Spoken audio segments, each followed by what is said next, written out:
Bonsoir tout le monde, c'est Marie-Hélène Marita qui me parle en direct de Toronto dans un team. Je suis désolée, je veux pas devenir une marque de commerce ambulante parce que je fais des blagues avec le McDo parce que j'ai pas trop d'argent puis je dois prendre souvent des cafés là. Je prends souvent mon café aussi chez Team. Des fois je le prends chez Starbucks puis des fois je le prends dans un autre café, un petit café local. J'aimerais mieux vous faire la pub de ces petits cafés locaux là que je pourrais découvrir. Mais j'ai pas assez d'argent puis en plus je suis pas vaccinée.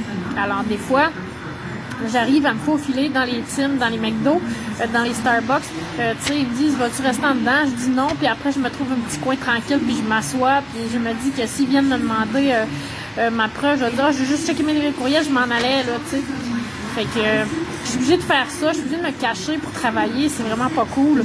Myrlène, je sais pas si c'est toi qui es revenu, en tout cas, je m'excuse, j'ai vu tes commentaires après la publication, je voyais pas tes commentaires quand ils apparaissaient, en tout cas, tes commentaires, ils apparaissaient pas. Je sais pas si ça va t'intéresser là, le sujet de mon live de toute façon, mais vous savez que j'ai commencé à faire c'est ça, une espèce d'embryon de méta-journal que j'aimerais faire éventuellement. Il y a plusieurs raisons pourquoi je vais appeler ça le méta-journal, mais c'est parce que je veux faire un peu du journalisme sur le journalisme.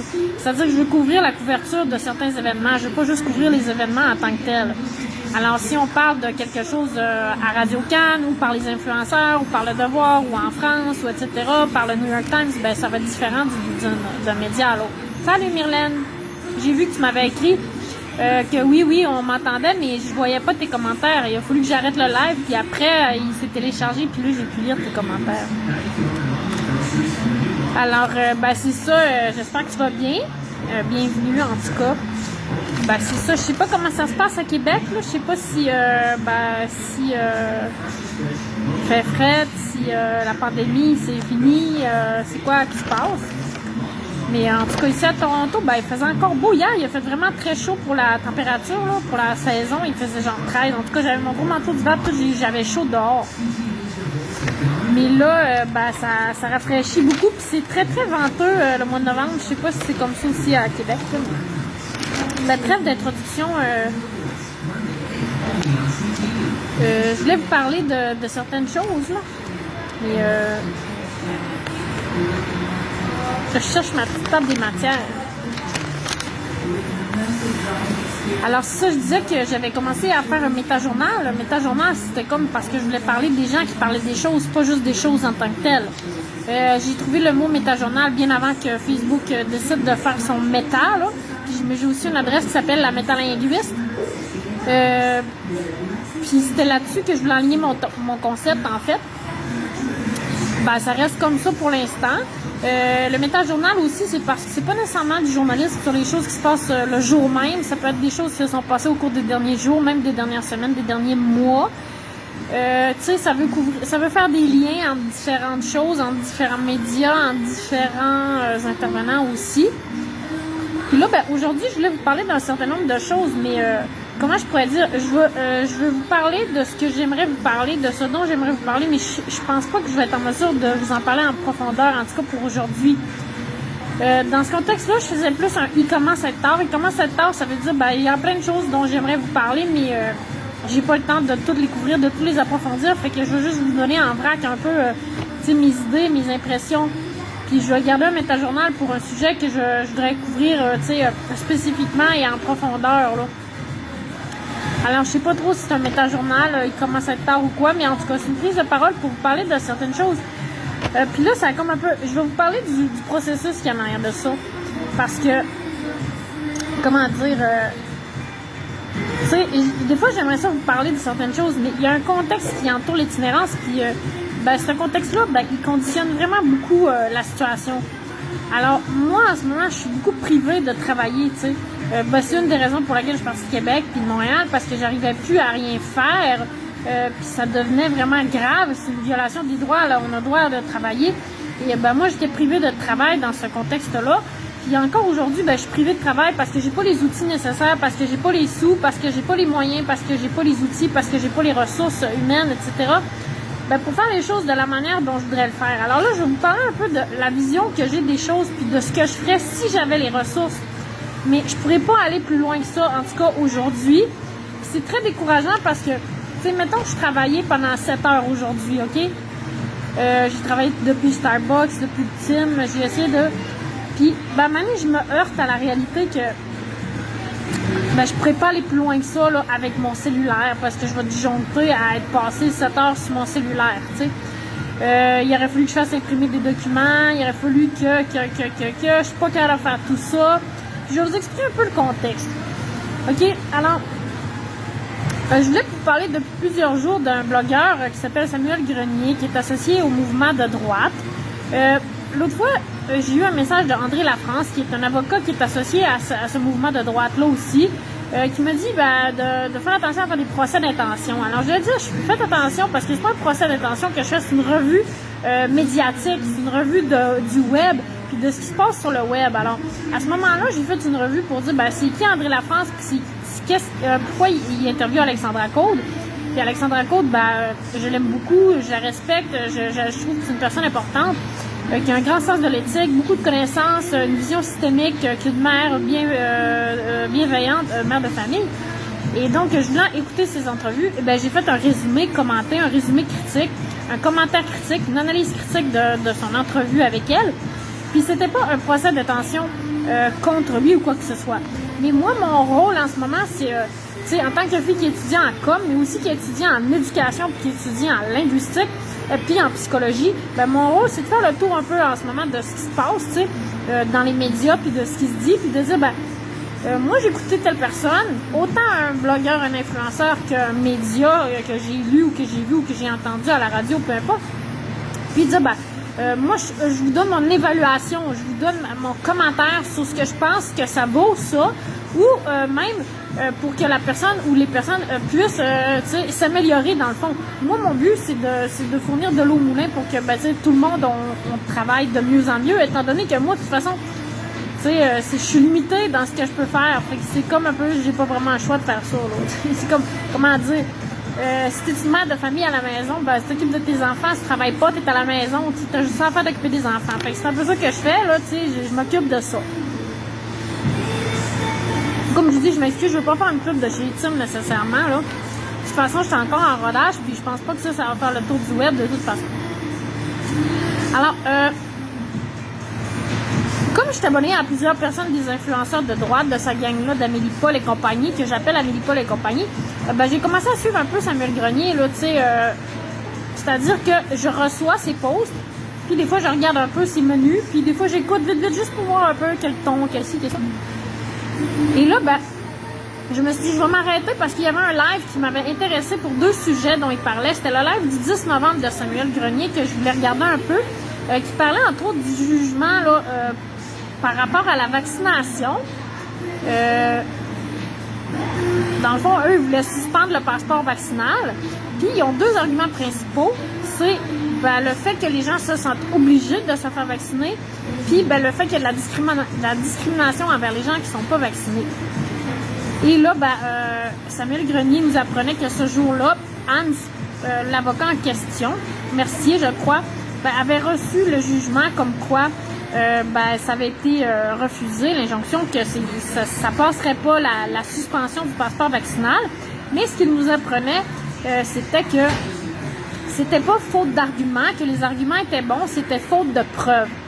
Et ça m'intéressait vraiment cette partie-là parce que il disait, pour avoir une preuve que les gens se sentent obligés de se faire vacciner, il faudrait que ce soit des gens qui soient non vaccinés qui viennent s'exprimer, parce que ceux qui sont vaccinés, ça prouve rien.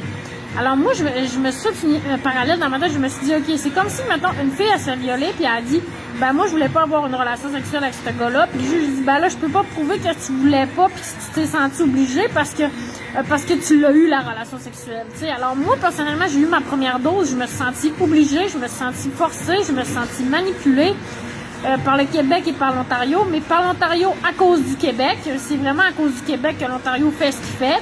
Il a attendu que le Québec fasse son affaire, après il l'a fait. Fait que, tu sais, moi, je suis partie du Québec pour avoir de paix, puis là, on est obligé de faire ce que vous faites parce que vous avez décidé que le passeport vaccinal allait être obligatoire. Et moi, je me sentais obligée de le faire. Ici, ça s'est passé le 22 septembre parce que j'ai pas de place pour dormir, pour travailler, etc. Puis que pour être à l'intérieur ou rendu au 1er octobre, il commence à faire fret. si je n'étais pas vaccinée, je pouvais plus être à l'intérieur. Alors, je l'ai fait contre mon gré, clairement contre mon gré. Et je ne vois pas en quoi, dans le fond, ça constitue pas une preuve valable. Alors ça, c'était mon message que je voulais passer à cette gang-là. Hans Mercier, l'avocat. Puis je tiens à mentionner que Samuel Grenier nous dit qu'il ne connaît pas l'avocat en question. Puis ça, j'ai trouvé ça le fun parce que souvent, je vous ai dit que j'aimais pas ça la cliquerie. J'aime pas ça les clics. J'aime pas ça quand le monde s'interviewe entre eux autres juste parce que c'est des amis. Donc, ça me tape ses nerfs. On dirait des adolescents attardés. J'aime ça quand les gens ils parlent des choses parce qu'ils trouvent ça important puis intéressant. Puis si Samuel Grenier juge que la démarche de l'avocat est importante, ben il en parle. Il en parle pas parce que c'est son chumé, puis il essaie pas de se mettre chumé avec, prouver que c'est son chumé. Ça, j'ai bien aimé ça. J'ai trouvé ça bright de sa part. Donc, je m'intéressais à ce sujet-là. Concernant la discrimination, j'en ai vécu. Alors moi, je pense que je suis une preuve vivante, puis ainsi que tous les itinérants de la discrimination qu'il peut y avoir envers les pauvres qui peuvent se sentir obligés de se faire vacciner, se sentir manipulés, notamment avec la loto-vaccin. C'est vraiment une grosse manipulation. Bonjour à la deuxième personne qui vient de se joindre, dont je ne sais pas encore le nom. Alors, je m'intéressais à ça. J'ai été voir sur sa page Facebook à Hans pour downloader le jugement en question. Mais le jugement il n'est pas disponible sur sa page Facebook. En tout cas, le lien il est expiré. Alors là, je lui ai écrit, ou en tout cas, j'ai voulu y écrire, là, je ne sais pas si je l'ai fait encore, mais pour savoir si c'était possible d'avoir le jugement en question. Mais effectivement, je pense que c'est assez facile de prouver que les gens se sentent obligés de se faire vacciner. Et moi, je pense pas que j'irais témoigner là, mais je serais prête à en parler avec eux, par exemple. De cette question-là, je serais prête à en parler. J'en parle, dans le fond, du fait que, oui, moi, je me suis vraiment fait vacciner contre mon gré. Et j'ai seulement eu une dose. Et pour avoir ma deuxième dose, en ce moment, je suis en train de monter tout un argumentaire. Puis ça fait partie des choses dont je veux vous parler aujourd'hui. Un argumentaire... Je dis un argumentaire, mais c'est un peu maladroit. C'est plus un questionnement par rapport à la vaccination que j'ai appelé vaccinovigilance ou pour la prudence vaccinale. Dans le fond, qui vise à, excusez, j'ai mal là-dedans, qui vise justement à sortir les arguments principaux qui peuvent justifier le fait que des gens peuvent ne pas vouloir se faire vacciner, parce que souvent, ceux qui sont réticents à la vaccination se font traiter d'antivax, se font discriminer, se font intimider, se font harceler, se font ostraciser, se font profiler, etc. Parce qu'ils sont pas pour la vaccination, puis ils se font traiter de toutes sortes de noms, dont d'être des niaiseux irrationnels, ce qui est le cas des gens de la soirée encore jeune qui ont traité les antivax de niaiseux et d'irrationnels avec Patrick Lagacé en nombre plusieurs fois. Et on sait que Patrick Lagacé, il est fort pour traiter les gens de toutes sortes de noms. Alors je me suis dit, moi je vais mettre par écrit les arguments rationnels qui font que des personnes peuvent dire, moi j'ai pas envie de me faire vacciner, je suis pas prête à me faire vacciner, etc. Et donc, c'est un document que j'ai commencé à travailler après ma première dose de vaccin, parce que j'étais très en colère de m'être fait vacciner. J'en ai d'ailleurs fait un live. Si les gens veulent s'en servir aussi comme preuve, comme de quoi que je voulais vraiment pas me faire vacciner, c'est disponible aussi. J'étais vraiment en colère de cette vaccination-là. Je n'avais pas envie. Et là, c'est ça, ce document-là, c'est très touché, là, tu sais, c'est pas un document que je peux travailler tout sur mon téléphone, il y a beaucoup de recherches à faire, puis il y a de la mise en page, puis tu sais, c'est un document avec des points, puis je ferais monter un PowerPoint par rapport à ça, mais ce que je veux dire, c'est que, tu sais, j'ai mes limites à ce que je peux faire dans mon contexte avec les outils que j'ai. Alors, tu sais, je l'ai mis là, je suis pas capable de le mettre à jour, j'essaie de travailler dessus, mais vraiment, sérieusement, c'est trop un travail d'ampleur pour travailler ça de même sur un coin de table, quand je suis avec mon manteau, quand je suis fatiguée, tu sais, si j'ai pas plus ou moins mangé avec des préoccupations, tu sais, pour me mettre vraiment dans ce travail-là. Mais ce document-là, il y a une trentaine d'arguments, tu sais, concernant les réticences à la vaccination. Et je vais en parler aussi de ça, mais j'ai écouté, puis je vais terminer avec ça aujourd'hui parce que c'est vraiment incroyable cette affaire-là. Mais j'ai écouté la conférence du 3 novembre du groupe qui s'appelle Réinfo COVID.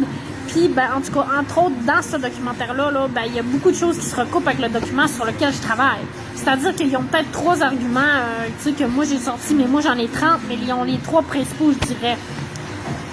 Mais c'est ça. Par rapport à Samuel Grenier, il y avait ce sujet-là qui m'intéressait dans son live du 10 novembre, puis il y avait aussi un autre sujet qui était le fait que le mot complotiste a été banni à l'Assemblée nationale. Et là, je me suis intéressée à un extrait de l'émission du matin de Radio-Canada avec Patrick Masbourian, où il reçoit Paul Journet et Mélissa Mollet-Dupuis, je crois. Bon, je sais pas si je dis bien son nom, je l'ai écrit à 2-3 places, mais je l'ai pas toujours copié dans son intégralité, là.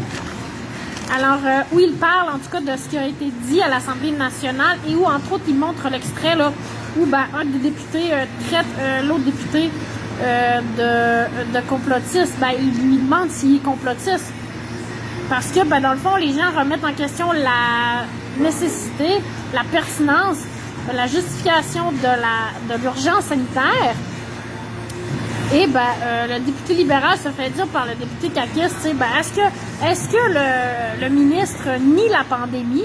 Est-ce que le ministre est complotiste? C'est vraiment épouvantable. Et quand je vous dis que je veux faire du méta-journaliste, c'est un peu ça que je veux dire. Moi, j'aimerais commenter là, sur que j'ai nommé mon adresse métalinguiste parce que je veux commenter sur ce genre de choses-là, le langage qui est utilisé pour qualifier les gens qui s'opposent à certaines mesures. Depuis le début de la pandémie, je l'ai dénoncé. C'est partout sur mon blog. J'ai même créé un personnage de Victor, le surlinguiste, qui venait pour dire que le mot complotiste, il n'y avait vraiment pas sa place dans ce débat-là.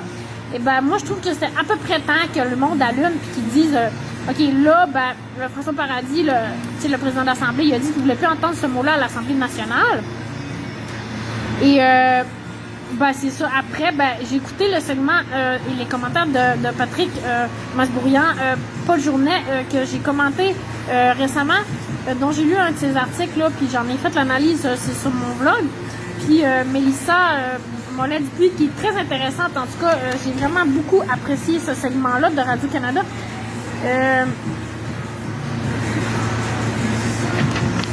Donc, je voulais aussi vous parler un petit peu. Alors, tout ça, ça va un peu ensemble.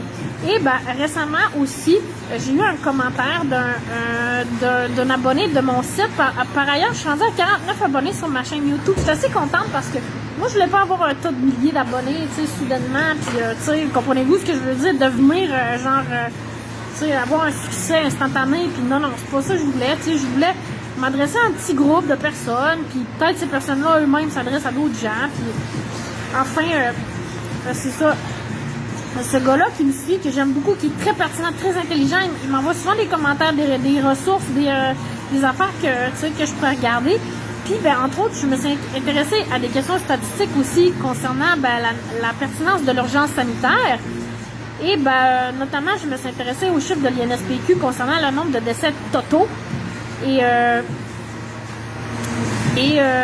c'est ça, il m'a envoyé à une autre conférence d'un autre statisticien. Et je sais pas pourquoi je vous dis ça, Pierre Chaillot en France. C'est que là, je suis en train de regarder, d'écouter ça aussi. Mais concernant l'urgence sanitaire, là, c'est ça que je veux dire. Moi, je me suis intéressée à ça aussi, puis de dire, depuis, dans le fond, 2018, 2017, on a l'année où il y a eu le moins de décès. Il y a moins de décès cette année qu'il y en a eu en 2018. Le total tout, là. Fait que finalement, il n'y a pas plus de morts. Alors, les gens, ils comptent les morts de COVID, mais au total tout, là, il y a moins de monde qui meurt cette année qu'en 2019 et en 2018. Fait que c'est quoi la pandémie? Je veux dire, c'est quoi l'urgence sanitaire? Alors, c'est des questions que je me pose moi-même. Et là, c'est ça, je faisais le tour de ça. Et comme je vous dis, j'ai écouté le documentaire Réinfo COVID, dont Samuel Grenier parle aussi, mais ça, je l'avais déjà commencé avant aujourd'hui, mais là, je me suis rendu compte qu'il en parle de Réinfo COVID. Et là, je me suis rendu compte que les décrypteurs de Radio-Canada, ils avaient écrit un article de 13 pages sur cette conférence de presse-là. Là, moi, j'étais en train dans le fond, j'ai tout noté. OK, je peux vous montrer, là. J'ai tout noté la conférence, mot pour mot. OK? Je suis allée longtemps à l'école, hein?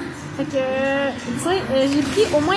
La conférence a duré 20 minutes, mais en faisant sur pause, j'ai tout noté ce qui s'est dit de A à Z. Puis, je voulais en faire un résumé sur une feuille. C'est pour ça que je vous dis, je vais vous parler un peu de ce que je voudrais faire puis de ce que je pense qu'il est nécessaire de faire.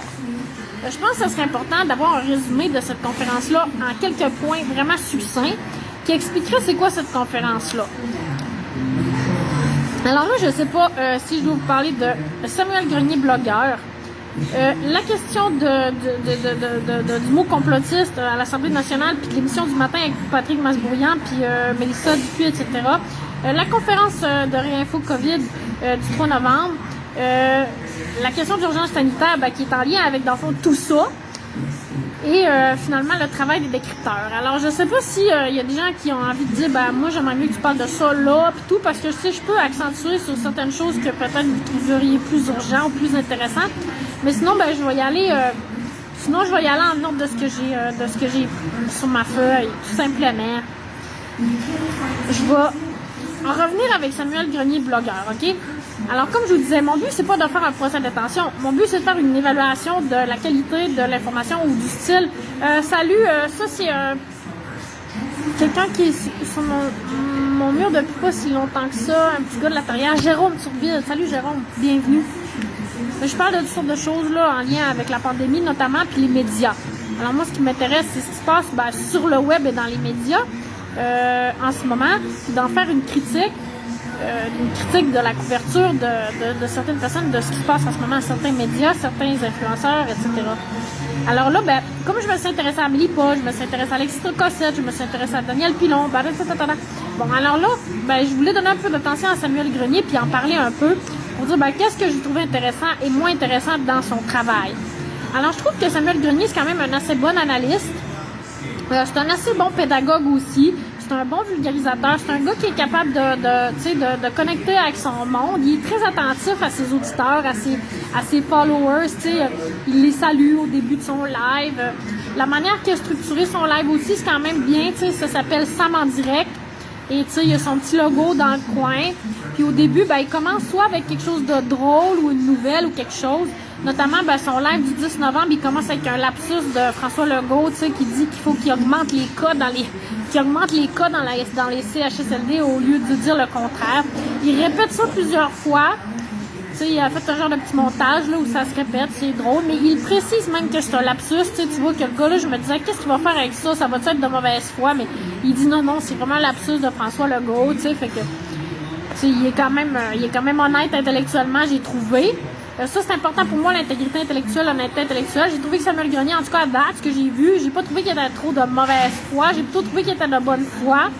Ça, c'est très important pour moi dans la confiance qu'on peut donner aux gens qui nous communiquent de l'information. Pardon. Comme je vous dis, j'ai trouvé son live du 10 novembre intéressant parce qu'il y avait des sujets qui m'interpellaient. Mais ce que j'ai remarqué, c'est dans l'ensemble de ses lives, il n'y a pas toujours son menu d'écrit, tu sais. Alors pour moi, comme je vous dis, moi je fais ça pour me pratiquer, etc. Tout ça, je suis dans la rue, mais pour moi, faire ça sérieusement, ça implique, ça prend un menu de quoi tu vas me parler à chaque fois, pas juste une fois sur deux. Dis-moi là dans ton live de quoi tu me parles, puis moi je vais aller chercher ce qui m'intéresse si je peux. Idéalement, moi si je pouvais le faire, je mettrais le temps, à quelle minute je parle de quelle affaire, mais je l'ai fait dans certaines de mes vidéos du début de l'année passée quand j'étais à l'intérieur, mais là je suis pas capable de faire ça en ce moment à partir de dehors. Mais c'est ça. Son live là, du 10 novembre, il dure quand même longtemps, 1 heure et demie. J'en ai écouté un autre aussi qui date de 5 jours, pour comparer un peu. J'ai pas écouté tout, là. J'ai écouté les 18 premières minutes. J'ai pas écouté le passage où il parle du mot complotiste à l'Assemblée nationale, mais je sais qu'il en parle. Mais comme je vous dis, moi j'ai été écouter Radio-Canada là-dessus. J'ai tapé après mot complotiste banni de l'Assemblée nationale pour aller chercher l'information. Parce que Samuel Grenier, comme plusieurs autres influenceurs, son but c'est d'influencer. Et il est clairement dans une mouvance de droite. Et à un moment donné, il parle de cette conférence-là de Réinfo COVID, puis il dit partagez-la, on a 100 000 vues par jour en ce moment, mais c'est pas assez, ça en prend plus. Puis moi, ça, j'aime pas ça. C'est comme un discours publicitaire, un discours marketing, un discours qui vise un peu à un discours incitatif, connatif. Je sais pas quel mot utiliser pour vous donner des synonymes, mais qui vise à influencer justement les gens puis à leur dire OK, c'est du journalisme engagé. Je trouve que ce que Samuel fait, ça ressemble quand même à du journalisme, parce qu'il apporte des informations, il apporte des entrevues avec des gens, notamment il présente une vidéo de l'avocat, mais c'est une vidéo qui est publiée sur sa page Facebook à lui.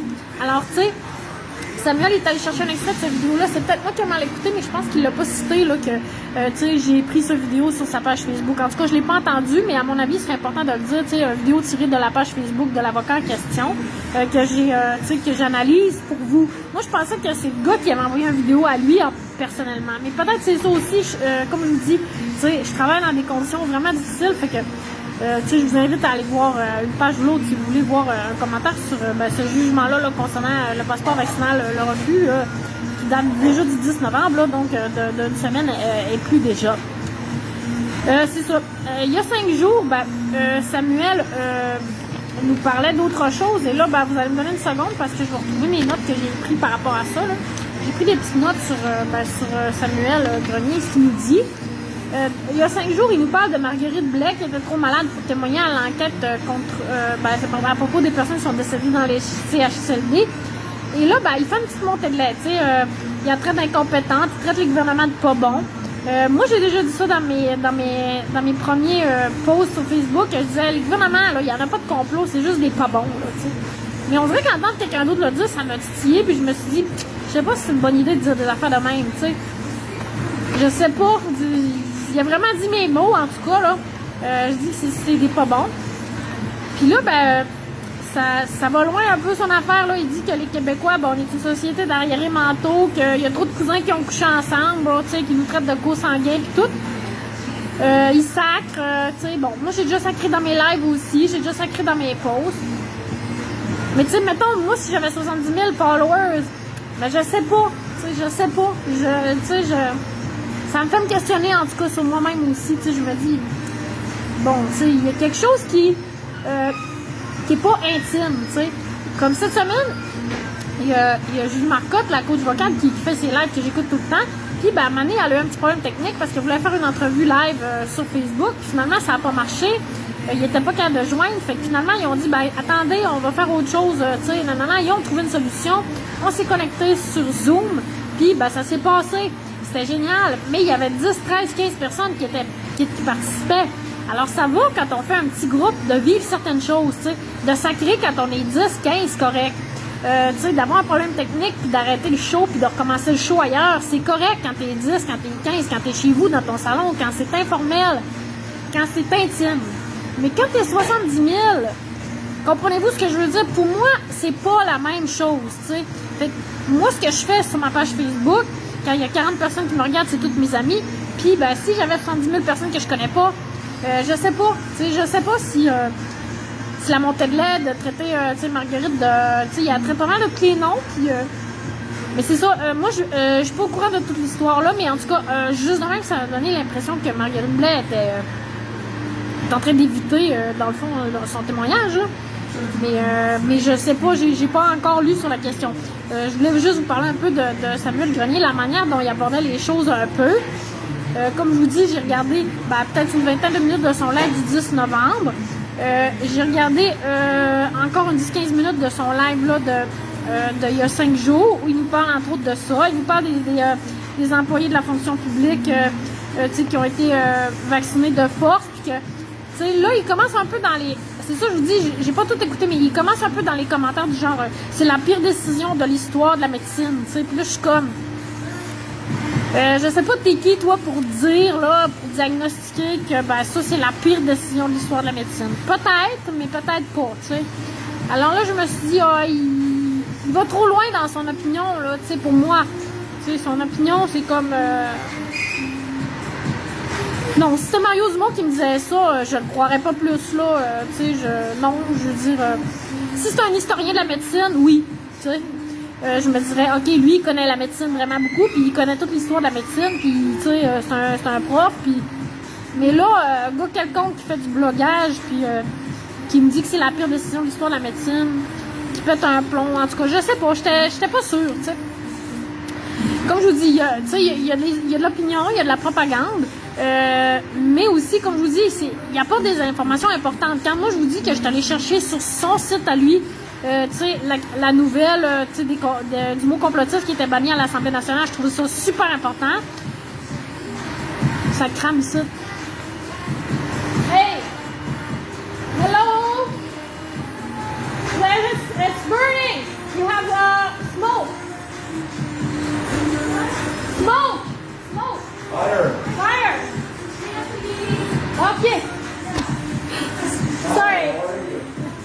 OK, vous passerez pas au feu si je suis là. Mais... Je sais pas, Myrlène, si c'était la pire décision de l'histoire de la médecine de forcer les employés des hôpitaux à se faire vacciner. Mais c'est ça, de ça aussi dont je voulais vous parler. Alors, je vais vous en parler tantôt. Je vais terminer avec Samuel Grenier. J'ai écouté son live d'hier. Alors, je me suis dit, je vais essayer de me mettre à jour, là, tu sais. Déjà là, si je le suis, je vais écouter ce qu'il a dit hier. Il nous parlait des histoires de l'Autriche. J'ai regardé un peu les articles là, qui dit que l'Autriche va confiner les non-vaccinés de force. C'est assez intense. Là, il nous parle des médias. Alors, il nous dit clairement que si on va chercher nos informations dans les médias traditionnels, on va avoir le narratif principal seulement, nanana. Ça, j'aime pas ça. J'aimerais que les gens, je veux pas dire soient comme moi, parce que moi, je suis la meilleure, mais oui, c'est un peu ça, je veux dire pareil. Au sens où, pourquoi vous laissez pas les gens libres de... si ça leur tente d'écouter Samuel Grenier, ils vont y aller. Puis si ça leur tente d'écouter Radio-Canada, ils vont y aller. Puis ils vont avoir les deux côtés de la médaille. Puis ils vont se faire une idée par eux-mêmes. Moi, c'est ça que je fais. Puis c'est ça que j'aimerais que les gens fassent. C'est que les gens, ils disent pas « les influenceurs, c'est toute une gang de conspirationnistes, puis qui jugent, puis qui discriminent. » Puis j'aimerais pas qu'on dise tous les médias c'est des menteurs, c'est le mensonge, puis tout ce qu'ils disent c'est faux, puis ils nous manipulent, puis nanana. Tu sais, il y a comme le discours et le contre-discours. Il y a un narratif, il y a un contre-narratif. Tu sais, alors moi-même j'ai un manque de confiance envers les médias traditionnels. Il nous dit j'ai plus confiance en eux. Ils nous disent une chose et son contraire. Il a raison, c'est vrai que, on a suivi beaucoup le courant, là, le politiquement correct pendant la pandémie, puis, on disait, juste le meilleur exemple pour moi, c'est la question de l'origine du virus. On nous disait que c'était le pangolin, c'est le pangolin, puis si on disait que c'était pas le pangolin, on était des conspirationnistes. Puis là, quand on a dit, c'est plus le pangolin, là, c'était plus le pangolin, puis c'était normal de dire ça. Là, quand on a dit, ça se peut qu'il ait été créé à leur laboratoire, là, on était des conspirationnistes. Puis là, à un moment donné, c'était rendu que c'était ça la thèse qu'il fallait évaluer. Puis, il fallait dire que c'était plus conspirationniste. C'était écrit noir sur blanc dans les journaux. C'était plus conspirationniste de dire que, le vaccin avait été créé en laboratoire. Alors, c'est toutes des conventions. Il n'y a rien de vrai ou pas vrai. Il a raison, Samuel Grenier, quand ils disent que les médias, ils changent beaucoup d'idées au gré du vent. Puis ça, je trouve, c'est vrai. Les conspirationnistes, entre guillemets, ceux qu'on appelle les conspirationnistes, je suis très contente, moi je vais adopter ça, je vais essayer d'arrêter de même utiliser le mot, mais c'est pour dire que les gens de la droite, moi c'est comme ça que je les appelle, là, les gens de la droite, parce qu'il y a plusieurs gens dans cette catégorie-là, tu sais. Parce que je voulais vous parler du champ lexical de la droite, des mots qu'on utilise souvent pour parler de la droite, comme par exemple le mot narratif, tu sais. Si vous entendez le mot narratif, pour moi, quand j'entends le mot narratif, ça me fait, OK, je suis à droite. Parce que la droite, il appelle le narratif le discours principal des médias, du gouvernement, de la gauche. Alors, quand j'entends narratif, pour moi, c'est la droite. Mais narratif, c'est un mot qui est utilisé par Éric Duhaime, qui est un chef de parti politique. C'est un mot qui est utilisé par des influenceurs, qui sont des YouTubers dans les médias plus ou moins éduqués, mais en général, ceux qu'on entend et qui sont assez populaires ont au moins un bac. Et plus, Alexis Trudel, Colin, Amélie Paul, Dan Pilon et compagnie, c'est du monde qui ont des bacs, des maîtrises, des doctorats.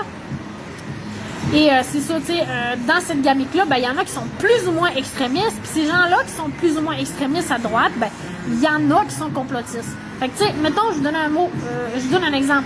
Le champ lexical, là, c'est l'ensemble des mots qui se rapportent à un même thème, Mettons, le champ lexical de l'amour, ça peut être même les couleurs rouges, ça se rapporte à l'amour. Mais là, c'est quoi les mots qui se rapportent, au discours de droite dans la pandémie? Ce mot-là, de narratif, ça revient souvent. Puis moi, ça m'énerve parce que, justement, c'est un mot qui est associé à un groupe. Moi, j'aime pas ça. Je préférais utiliser le mot discours, parce que discours, ça va être le discours de droite, le discours de gauche, le discours principal, le discours secondaire, puis on m'associera pas à la droite, puis on m'associera pas plus à la gauche, puis on m'associera pas plus aux médias traditionnels nécessairement. Peut-être, mais c'est pas un groupe en tant que tel, là, c'est hétérogène, hétéroclite.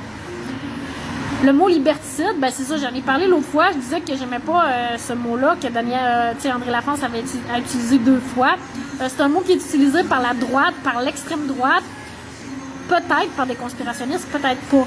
Mais c'est ça, tu sais, il y a un champ lexical qui peut être plus ou moins utilisé. Le mot narratif, c'est un mot très, très utilisé pas mal par tout le monde dans la droite, mais tu sais, on voit jusqu'à quel point que les gens ils ont une ouverture d'esprit, puis que tu sais, qu'ils sont dans une gamique, s'ils utilisent tout le temps le même vocabulaire, c'est ça que je veux dire. Mais je trouve pas que Samuel Grenier, dans les peut-être 40 minutes de stock que j'ai écouté de lui, ben, il me rabâchait les oreilles tout le temps avec les mêmes affaires, mais comme je vous dis, j'ai pas écouté énormément de choses sur lui encore. Je considère ce qu'il fait, c'est du journalisme engagé, dans lequel il y a de la propagande, tout ça. C'est un gars qui s'exprime assez bien, là, il y a des petites affaires qui sont gossantes des fois, mais moi aussi j'ai mes tics de langagier. Tout le monde a ses tics langagiers, tout le monde a ses défauts langagiers, puis des fois ça rend les gens plus simples et plus normaux et plus sympathiques aussi, tu sais. Les médias, la crise de confiance, j'en reviens à ça parce que c'est de ça qu'on parlait, elle est due à quelque chose, tu sais.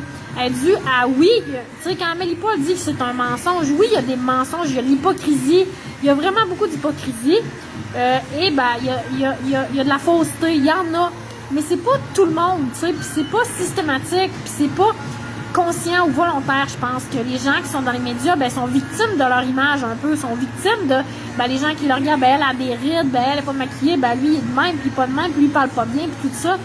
Fait que, tu sais, c'est pas pour rien que c'est devenu comme ça. Probablement que, tu sais, Samuel, s'il était là longtemps, ben, les gens, ils le critiqueraient, puis il faudrait qu'il s'adapte, qu'il s'ajuste, puis je vous dis pas qu'il se remettre du botox, puis qu'il se mettrait à parler comme un lecteur de nouvelles, mais je vous dis qu'il aurait comme pas le choix quand même de s'adapter. Alors, oui, c'est vrai qu'il y a de l'hypocrisie, tu sais, par exemple, les gens qui sont botoxés, puis tu sais, qui sont trop maquillés, puis des fois, c'est le plus de style, puis d'apparence, puis tout ça, qu'il y a de vérité. Et ça, je suis assez d'accord avec lui, puis je suis assez d'accord avec les gens de la droite, puis les gens des influenceurs, puis les youtubeurs qui sont tannés, puis je trouve ça correct, tu sais, qu'on dise, ben là, il y a une crise de limite, excusez-moi, à prendre les gens pour des cons. Puis j'aime pas que les médias traditionnels, ben, rient des gens qui font des recherches, puis rient des gens qui disent, ben, prenez-nous pas pour des imbéciles. Parce qu'effectivement, ben, il y a plusieurs gens qui ont de l'éducation qui sont dans ce groupe-là, puis qui analysent, qui passent par eux-mêmes, puis c'est pas parce qu'ils n'ont pas le style d'Alexis de Lancer, par exemple, que c'est pas des gens qui sont importants ou intéressants à écouter. Ceci dit, ben, j'aime pas ça quand on rejette en bloc, tu sais. Là, on rejette en bloc les médias traditionnels, on dit que c'est des menteurs, c'est des ci, c'est des ça. Et là, on fait des généralisations. On généralise, on dit, ben, ils sont tous de même, puis c'est un gros mensonge, puis c'est une grosse mascarade. C'est comme si ces gens-là, c'était pas toi puis moi, qui sont pognés dans le système, peu importe le niveau. On vit tous dans cette réalité-là. Fait que peu importe le rôle qu'on a ou la place qu'on joue, ben, on est tous un peu pognés dans la même réalité, mais on la regarde d'un angle différent. Alors, ces gens-là, ils la regardent d'un certain angle, puis tu sais, je trouve que c'est valable. Mais, ben, c'est ça, tu sais, j'aime pas qu'on me dise, tu sais, de pas aller chercher dans les médias traditionnels, parce que là, je trouve que c'est sectaire, puis j'aime pas ça. Il dit pas de pas le faire, mais tu sais, j'aime pas le brainwashing qu'il y a en arrière de ça, de dire aux gens, ben, si vous allez chercher vos informations dans les médias traditionnels, tu sais, vous allez avoir juste le narratif principal et tout ça. Puis je vais vous donner une preuve du contraire aujourd'hui, puis je suis vraiment contente, vraiment contente de ce que j'ai entendu à l'émission du matin à Radio-Canada de Patrick Mesbourian. Ça fait longtemps que je veux en parler de Patrick Mesbourian, ça fait longtemps que je veux m'arrêter à son émission puis l'écouter. Là, j'ai écouté un mini-segment, c'est pas grand-chose. Éventuellement, j'en écouterai un peu plus. Mais je voulais quand même vous en parler de son émission du matin à Patrick Mesbourian un peu pour introduire l'affaire. Donc, pour en terminer avec Samuel Grenier pour aujourd'hui, pour vous dire, je me suis intéressée à lui, je l'ai écouté. Je vais essayer de l'écouter, tu sais. Comme je vous dis, tu sais, je peux pas écouter 1 heure de Samuel Grenier, 1h30 à tous les jours, tu sais, puis 1h30 d'Amélie Paul, puis 1h30 d'Alexis Cossette. Non. Tu sais, je sais un peu de quoi il parle. Tu sais, j'aimerais ça avoir tout le monde sur mon fil Facebook, puis j'aimerais ça que, tu sais, comme une vraie journaliste, ben, je reçois, j'écoute Radio-Can, quand j'écoute Samuel Grenier, ben, j'aimerais ça être capable de savoir de quoi tu me parles pour, tu sais, dire, OK, il parle de ça, il parle de ça, OK, il parle de la même affaire que lui, OK, qu'est-ce que lui en dit, OK, qu'est-ce que l'autre en dit. Mais tu sais, ça aide si c'est structuré un peu, à mon avis. Bon. Comme je vous dis, tu sais, j'ai l'air de la cordonnière mal chaussée, mais c'est pas mon cas. Je suis extrêmement structurée, extrêmement. Ce qui fait que je suis capable de faire ça à partir de la rue, là, tu sais, à peu près n'importe comment. Mais, tu sais, ça fait 3 jours que je me suis pas lavé, il me reste 5 piastres dans mes poches pour le reste du mois, je couche dans une tente, etc. Là, fait que j'ai d'autres préoccupations que des fois qu'écrire une affaire sans faute. Faut arrêter de capoter avec ça. Puis je représente les gens dans la rue aussi d'une certaine manière. Puis je veux pas les trahir en disant moi je veux tout faire beau, je veux tout faire propre, je veux me laver, je veux être ci, je veux être ça, je veux être belle, mais dans le fond vous autres vous allez crever. Là. Fait que je voudrais que les gens se rappellent que moi je représente du monde qui sont en train de crever dans des shelters puis dehors parce que le monde s'en fout d'eux autres. T'sais. Puis ça m'insulte profondément. Alors, en terminant, il parle du passage de Guylaine Tremblay et de Phil Roy à Patrick Huard. Là, je voulais donner mon opinion sur ce qu'il dit, à lui particulièrement, puis à ses auditeurs aussi. En gros, pour résumer le propos de Guylaine Tremblay, surtout qui est très clair à l'émission de Patrick Huard, elle dit, moi j'aime ça les règles, j'aime ça me faire dire quoi faire, ça mérite de penser puis de réfléchir. Il y a du monde qui sont payés pour faire ça, puis pour dire les règles, puis il y a des médecins qui savent de quoi ils parlent, fait qu'ils me disent, puis moi je vais faire ce qu'ils me disent, c'est bien correct. Là, lui, il est outré de ça, il dit que c'est triste, mais qu'il y a tellement de monde comme ça. Puis ça, je trouve que c'est un discours sectaire aussi. C'est comme dire, ça c'est des moins que nous, c'est des pas intelligents, c'est des gens niaiseux, qui pensent pas par eux-mêmes. Puis nous, on pense par nous-mêmes. Guylaine Tremblay, elle pense pas par elle-même, puis elle nounoune. C'est triste que les gens soient pas capables de faire ça, tu sais. Bon, tout d'abord, je suis pas d'accord avec ce qu'il dit. Je pense que tout le monde peut pas être des présidents dans la vie. Ça prend des subalternes, ça prend des vidangeurs, ça prend des coiffeurs, ça prend des présidents d'entreprise, ça prend des skieurs, ça prend des ados, ça prend des chauffeurs de taxi, ça prend tout dans un monde. C'est pas tout le monde qui vont faire du blogage, parce que si 7 millions de Québécois font du vlog, ben il y a plus personne qui va écouter, tout le monde va parler. Alors, elle, ben moi je trouve ça le fun, je l'admire puis j'aimerais ça être de même, je l'envie, je suis jalouse d'une fille de même. J'aimerais ça, moi, que quelqu'un me dise quoi faire puis que je le fasse puis que je me pose pas de questions. Non, peut-être j'aimerais pas ça, là, mais tu sais, je trouve que c'est louable, là, tu sais, des personnes qui obéissent puis qui... je me dis, si tout le monde en faisait ça, après, on verrait ce qu'il y en est, puis le gouvernement, il paierait ce qu'il a payé éventuellement, tu sais. Je trouve pas que c'est triste. À la limite, je me dis, c'est peut-être ça le bon comportement à adopter. Tu sais, peut-être qu'elle, c'est une bonne personne docile, Guylaine Tremblay, puis qu'il faudrait être comme elle. Tu sais, je suis pas si sûre que ça, que Guylaine Tremblay est dans le champ. Mais par contre, quand Samuel Grenier commence à dire, je m'attends pas à mieux des artistes, ils sont là pour le cash, il commence à dénigrer les artistes. C'est des opportunistes. Là, j'étais comme, non, excuse-moi, mais non. Tu commences à dénigrer les artistes.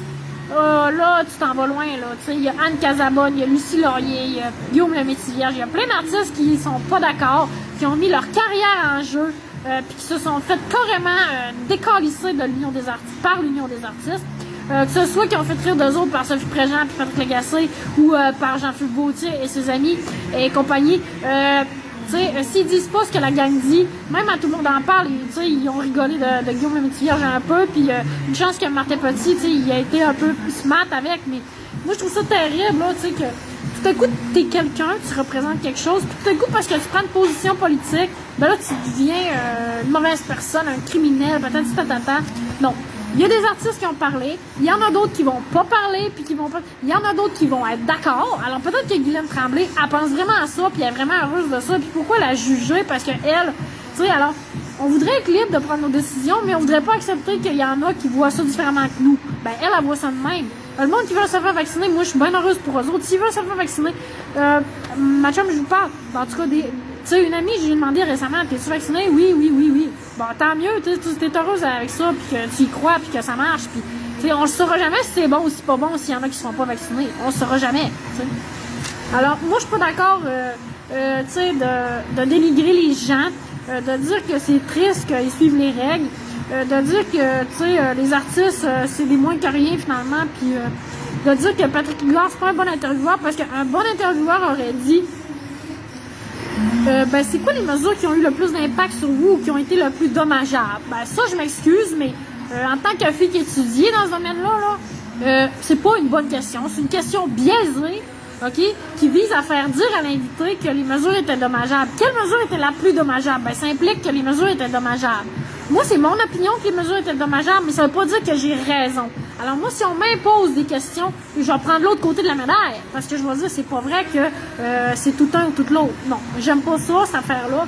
Je suis pas d'accord avec Samuel qui dénigre des artistes, puis tu sais que là, ils disent à ses followers de pas aller les insulter sur leur site, ça c'est bien quand même, là. Mais tu sais, en même temps qu'ils se sentent, comment dire, le rôle ou le pouvoir d'aller dire aux gens de pas aller insulter Guylaine Tremblay puis Phil Roy, puis ça a fait parler du monde, puis tout ça, je suis comme... Non, moi, ça me... Outre mesure, j'aime les gens honnêtes, j'aime les gens intègres, j'aime les gens qui me disent ce qu'ils pensent. Si Guylaine Tremblay, elle pense vraiment ce qu'elle dit, tant mieux. Si, par contre, elle dit ça pour plaire puis parce qu'elle a peur, là, c'est d'autres choses. Puis ça, il y en a qui le font, puis ça, je trouve ça triste. Puis, ça va me faire un pont, un bridge, un lien avec ma prochaine intervention qui est celle des médecins, des experts, des professionnels de la santé qui sont allés s'exprimer dans une conférence de presse le 3 novembre à Réinfo COVID, qui ont été introduits par Réinfo COVID, en disant, c'est des gens qui vont prendre la parole pour parler sur les enjeux de la pandémie, puis on les félicite de leur courage parce qu'on sait que c'est pas facile de prendre parole dans l'espace public, puis que plusieurs personnes risquent les réprimandes et les représailles. Sans dire la censure, parce que moi je parle aujourd'hui, mais ça se peut que je me fasse censurer. Je me suis fait censurer plusieurs fois sur YouTube, plusieurs fois sur Facebook, et une des raisons pour lesquelles on se fait censurer, on se fait dire des informations médicales. Alors probablement que ces médecins-là, des professionnels de 20 ans, 25 ans, 30 ans, 37 ans d'expérience, s'ils avaient fait ça sur YouTube, ils se seraient fait censurer par l'OMS, puis c'est Bill Gates, excusez-moi, c'est une métaphore, mais Bill Gates qui donne 50% du budget de l'OMS, c'est lui qui aurait dit en arrière, vous n'avez pas le droit de contredire l'OMS, autrement dit, vous n'avez pas le droit de dire ce que moi, je dis pas. Parce que moi, je suis Bill Gates, c'est moi qui donne du cash, puis depuis 10-15 ans, ça s'est installé le Bill Chill, ça veut dire, on dit pas trop quelque chose contre Bill Gates. Bill Gates donne l'argent à l'OMS, l'OMS dit quoi, on dit pas le contraire à l'OMS, puis ce que les gens disent comme étant de la science, en fait, c'est ce que dit l'OMS. C'est pas compliqué. Si l'OMS le dit, c'est de la science, puis tout le monde doit être d'accord avec ça. Eux, ils appellent ça de la science. Moi, j'appelle ça de la politique. Certains appellent ça de la dictature. Moi, j'appelle ça de socialisme. J'appelle ça... comment j'ai appelé ça récemment? C'est du communisme à outrance, un peu. C'est tout le monde pareil, tout le monde le vaccin, tout le monde... C'est comme dans le shelter system, finalement. Dans le fond, ce que la population est en train de vivre, c'est ce que moi, j'ai vécu pendant 3 ans dans le shelter system à Québec.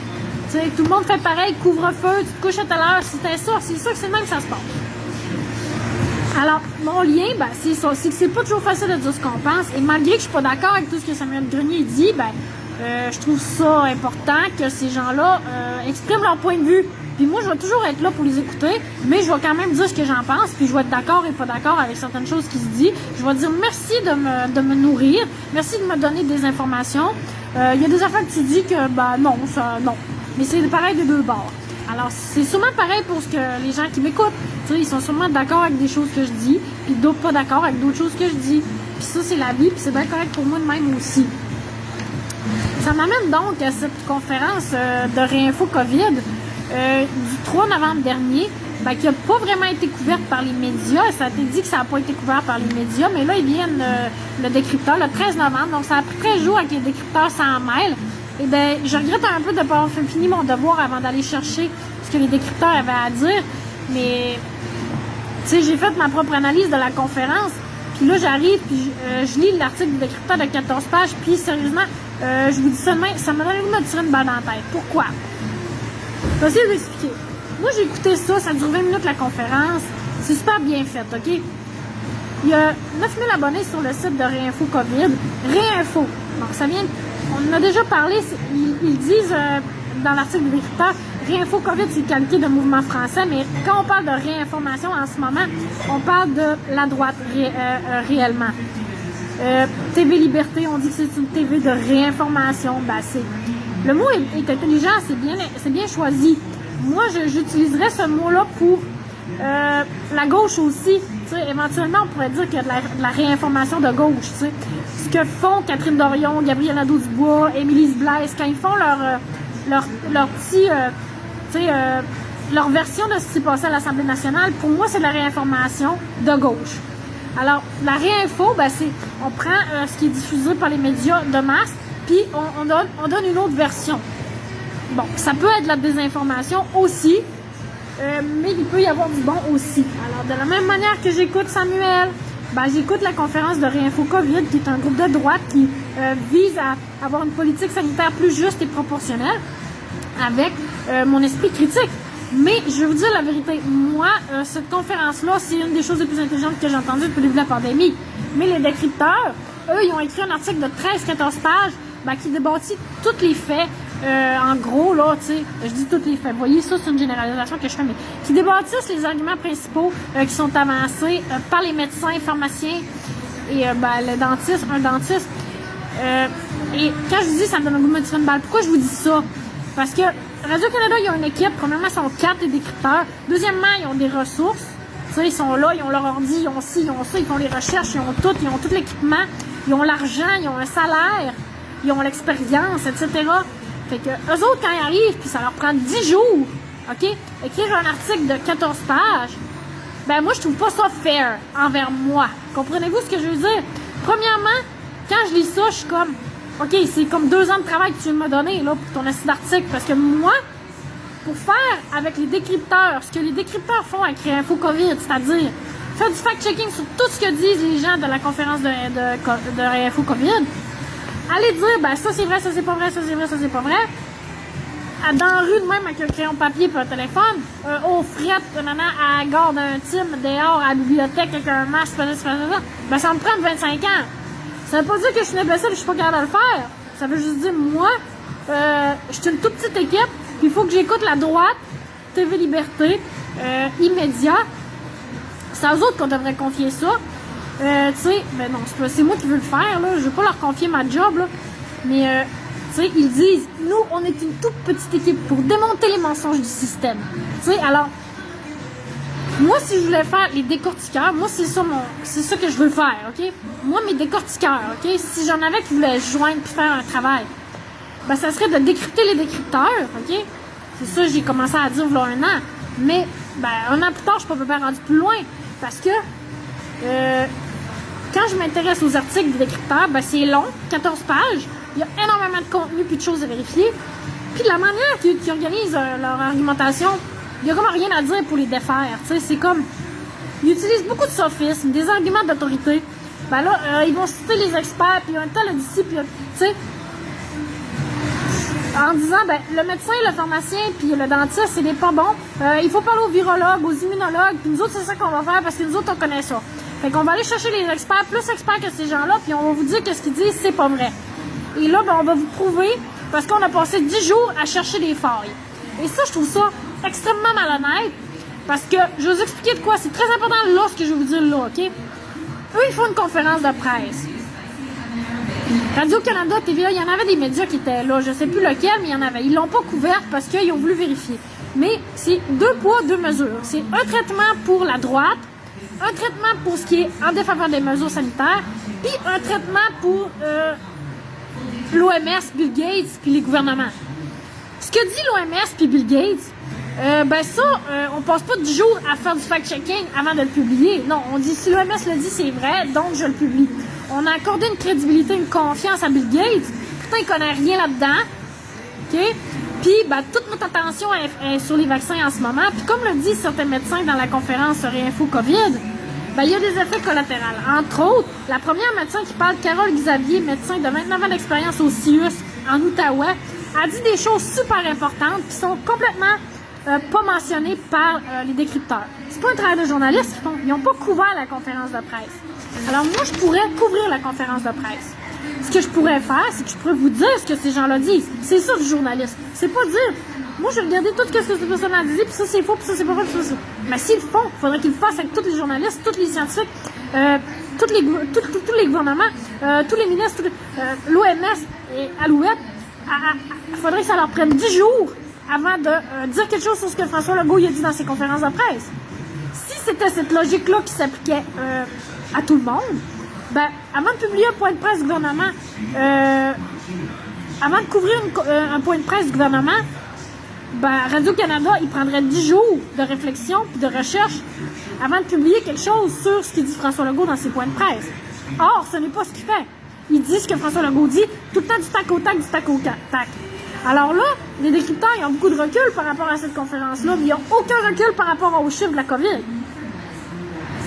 Alors, elle en parle, par exemple, des effets secondaires, des mesures sanitaires, des effets secondaires des mesures sanitaires. Il n'en parle pas de ça, t'sais. Alors, moi, si j'en parlais, ben voici ce que je dirais. Alors là, je vais couvrir la conférence de presse comme une journaliste. Ça va faire partie d'une section... mettons, mon point 1, c'est Samuel Grenier, puis mon point 2, c'est Réinfo COVID, là. Puis mon point 0, c'est mon intro qui vous parle de tout ça. Je vais vous faire une couverture de la conférence de presse informelle. Je vais le faire informel. Réinfo COVID du 10 novembre dernier. Après, peut-être un jour, je pourrais m'attarder à ce que disent les décrypteurs, à toutes les informations qui démontrent, puis qui démontrent pas, puis etc., puis etc. Tu sais? Mais il y a de la désinformation aussi dans ce que fait Radio-Canada de par leurs méthodes. Alors, leurs méthodes sont malicieuses et c'est pour ça qu'il y a une crise de confiance envers les médias. Pour ça que Samuel Grenier et compagnie, ils disent on n'a plus confiance en vous, vous nous dites une chose et son contraire, parce que ils font du travail de scrutiniser à la loupe les petits détails, mais ils n'ont pas de compréhension globale de ce qui est dit. Et entre autres, une des choses qu'ils vont dire, je vais vous donner leur argument principal, là, c'est qu'ils utilisent pour invalider l'argumentation des médecins et des professionnels de la santé qui parlent après. OK, mais là, je vais vous faire ma petite couverture de la conférence de presse en vous disant que il existe Radio-Canada qui vous dit que ce que dit Réinfo COVID, c'est pas tout à fait vrai. Mais, comme je vous dis, il n'y a pas un article qui dit conférence de presse de Réinfo COVID. Il faudrait que je la fasse pour vous montrer ce que ces gens-là font et ce qu'ils feraient normalement avec d'autres gens. T'sais. Ils diraient, lors de la conférence, 5 professionnels de la santé se sont exprimés. Réinfo COVID est un groupe qui a été créé en juin dernier, qui vise notamment à établir une politique sanitaire plus juste et proportionnelle.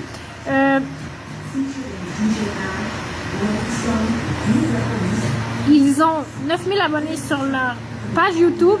Leur conférence de presse a été vue à 400 000 reprises. Et 5 médecins et pharmaciens dentistes s'expriment au sujet des enjeux de la pandémie, notamment de l'état d'urgence, de l'obligation vaccinale, des dommages collatéraux et de la vaccination des enfants. 5 intervenants donc vont prendre la parole entourés tu sais, c'est ça que je vais vous dire. Excusez, là, je fais mon reportage pour vous montrer un peu le ton que ça pourrait prendre, mais je pense à ce que les décrypteurs font en arrière, tu sais. On pourrait dire que ces gens-là ont été supportés par 5 autres professionnels de la santé ou du groupe Réinfo COVID qui étaient là en appui d'une façon neutre et objective. Mais la manière dont les décrypteurs en parlent, ils disent quasiment que ces gens-là, il y avait des goons en arrière d'eux autres. Là. Je me rappelle plus des mots qu'ils utilisent parce que là, ça me dit qu'il faut que je fasse imprimer cet article-là, il faut que je le souligne, j'ai même pas... Il me reste 5 piastres dans mes poches pour le reste du mois. Là. Je peux pas faire une pièce et demie de photocopie. Là, comprenez là, que ça va à ce point-là. Quand je vous dis j'ai le goût de me tirer une balle dans la tête, c'est OK, c'est qui va me faire des photocopies de l'article des décrypteurs? T'sais, comment je vais faire pour... ça va me prendre combien d'années avant de réussir à faire le tour de cette question-là à cause d'eux autres, de leur travail malhonnête, tu sais. Ils sont pas capables de faire une couverture objective. Ils sont pas capables de dire, à la conférence, c'est pas saisi, c'est ça. Non, ils attendent 10 jours, puis ils scrutent, puis ils vont aller. Ils disent, moi, si je fais ça avec eux, je vais faire la même chose. Je vais prendre 10 jours. Je vais prendre 10 jours exclusivement, je vais me consacrer à ça. Puis dans 10 jours, je vais vous le dire. Mais il va falloir que vous dites, la fille, elle est dans la rue, elle n'a pas d'argent, et tout ça. T'sais. Mais même si je prends 10 jours pour essayer de démonter l'argumentation des décrypteurs, je vais être capable, en partie. Comprenez-vous ce que je veux dire? C'est facile, c'est de mauvaise foi. Mais ce que fait Réinfo COVID, pour moi, c'est pas de mauvaise foi parce que c'est des médecins qui ont des préoccupations, qui ont des concerns, ce qu'on dit en anglais, qui ont des questionnements, puis qui veulent les exprimer. Mais ça, c'est pas dit par Radio-Canada. Des médecins qui se sentent préoccupés par les mesures sanitaires, des médecins qui ont décidé de se lever pour dire que certaines choses allaient trop loin à leur sens et ils questionnent notamment la politique de l'urgence sanitaire. Je pense que c'est ça que je vais faire. Je vais faire un vrai reportage pour vous dire comment je pense que ça pourrait être abordé d'une manière totalement neutre et objective et sans biais négatif envers ces gens-là, ben qu'on dit, tu sais, ils ont dit pas mal de merde, là, hein, ces gens-là, en partant, tu sais, ils pensent que, tu sais, la vérité, c'est ce qu'ils disent, mais non, ils oublient leur intention. Alors, si je fais un procès d'intention en ce moment, ça sera pas contre les influenceurs, en tout cas pas uniquement, ça va être contre les décrypteurs puis Radio-Canada. C'est quoi qu'ils veulent exactement? Pourquoi ils font ça exactement avec l'info COVID précisément? Pourquoi ils sont en train de me dire que Carole Xavier, médecin depuis 29 ans au CIUS de l'Outaouais, ce qu'elle dit, c'est pas scientifique et important. Je vais vous dire, moi, ce qu'elle dit. Carole Xavier, médecin de 29 ans. Comme je vous dis, je pense que je vais vous faire un vrai topo pour vous dire ces médecins s'expriment d'une manière très succincte, très pertinente, très cohérente et, à mon avis, il résume l'ensemble des préoccupations qui peuvent affecter les citoyens. Alors, entre autres, cette femme-là, Carole Xavier, médecin, ben, elle dénonce deux choses. L'absence de débat scientifique et les dommages collatéraux de la pandémie. Elle nous dit, d'abord, ben, qu'elle-même n'est pas vaccinée puis qu'elle n'a pas l'intention de se faire vacciner puis qu'elle n'arrive pas à se convaincre de trois choses. Ça, c'est trois choses dont je parle dans mon document, mon document pour la prudence vaccinale. La nécessité des vaccins qui est pas terminé. Il n'est pas terminé, mon document. Tu sais, alors je me demande si je devrais attendre avant de parler de ça, tu sais. Parce que moi aussi, je m'expose à la censure si je parle de ça. Comprenez-vous ce que je veux dire? Tu sais, je vous dis pas que je suis d'accord avec tout ce qu'ils disent. Je vous dis pas que les décrypteurs, c'est pas important ce qu'ils font de vérifier. Mais pourquoi ils font juste pour ces gens-là? Pourquoi ils font pas pour François Legault, puis Arruda, puis Christian Dubé? Tu sais, pourquoi qu'ils remettent pas en question la parole scientifique de ce gars-là juste parce qu'il est ministre ou parce qu'il est directeur de l'INSPQ? Pourquoi la parole de Carole Xavier, puis le docteur Roux, puis le pharmacien, etc., elle a moins de valeur que, tu sais, que ceux qui... Alors moi, Carole Xavier, elle me dit qu'elle remet en question. Tu sais, ça me choque un peu. C'est ça, je vous dis, tu sais, mon document, il est déjà public, il est pas fini. Puis en même temps, je me dis, ben, tu sais, j'ai l'air d'une fille qui va copier des arguments, alors que, tu sais, je pourrais dire que c'est eux qui copient mes arguments, parce que ils disent la même affaire que moi je dis. Il y en a un qui dit mot pour mot ce qui est écrit dans mon document. Tu sais, c'est mot pour mot. Le pharmacien, il dit mot pour mot ce qui est écrit dans mon document. Pas le pharmacien, le deuxième médecin. Alors, tu sais, c'est choquant. Quand je dis que j'ai le goût de me tirer une balle en tête, c'est un peu ça que je veux dire. Moi, je peux faire tout le travail, puis tout dire, puis tout faire, puis diffuser mes affaires gratuitement. Puis après, les médecins, moi, j'ai fait ça le 27 octobre, mais le document, ça faisait déjà longtemps qu'ils... Tu sais, fait qu'eux autres, ils parlent le 3 novembre. Ben, le 3 novembre, c'est 6 jours après. Ils ont juste à pogner mon document, puis le résumer, puis... Tu sais, comprends-tu ce que je veux dire? Ils vont dire, ben, j'ai l'argumentaire, j'ai pogné l'argumentaire en ligne. Ouais, mais c'est moi qui ai fait l'argumentaire. Comprenez-vous ce que je veux dire? Ça m'insulte profondément, là, tu sais.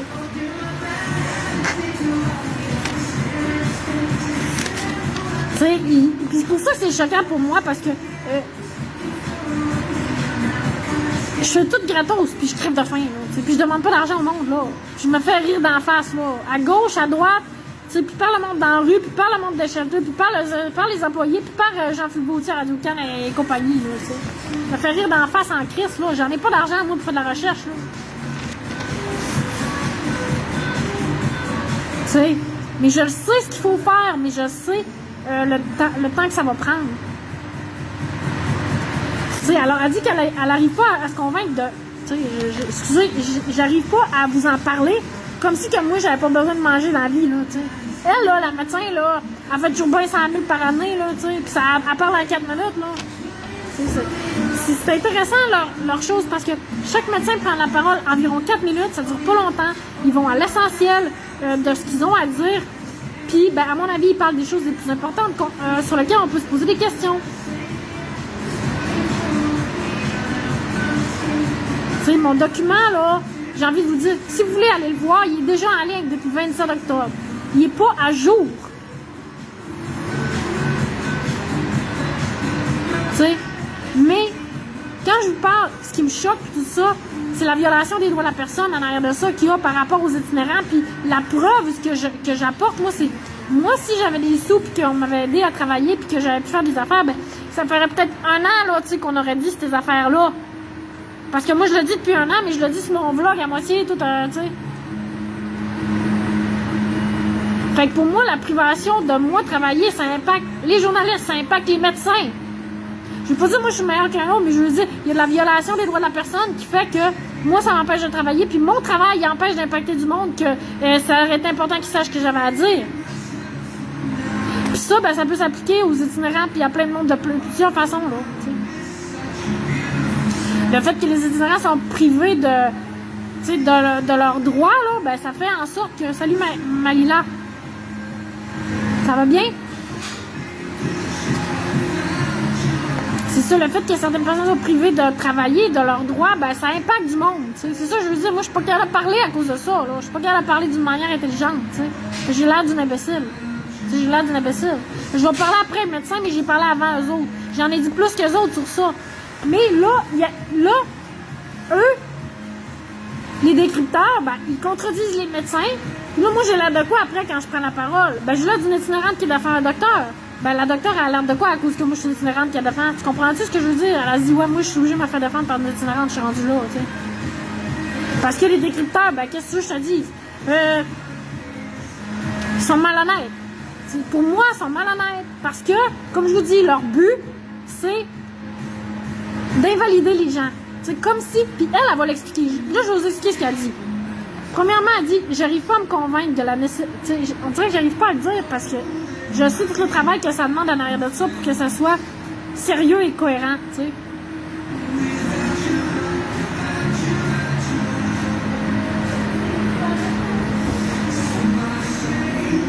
C'est tellement important ce qu'elle dit, cette femme-là, puis c'est tellement sérieux ce qu'elle dit. Pour moi, c'est tellement important que je peux pas croire que les journalistes réduisent le propos de 5 médecins qui ont pris la parole à « Oh, ce qu'ils ont dit, c'est... » Je trouve que c'est du viol ce qu'ils font, les décrypteurs. Ils prennent ce que ces médecins-là disent, c'est ce que ces gens-là disent, puis ils réduisent ça à rien, tu sais, puis à quelques faits, là, tu sais, à une liste à puces à cocher de choses qu'il faut dire.